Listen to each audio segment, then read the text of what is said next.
You ask Tiger to solve. This deals with linear equations with one unknown.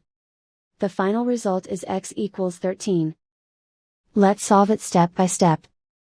Simplify the expression. Expand the parentheses.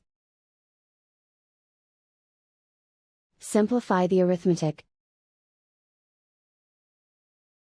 Group all x terms on the left side of the equation. Subtract 2x from both sides. Group like terms. Simplify the arithmetic.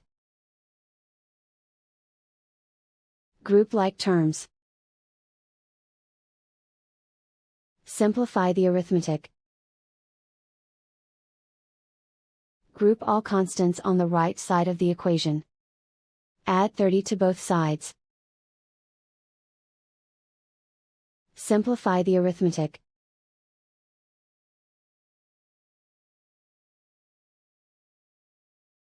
Isolate the x. Divide both sides by 3. Simplify the fraction. Find the greatest common factor of the numerator and denominator. Factor out and cancel the greatest common factor. And so the final result is x equals 13.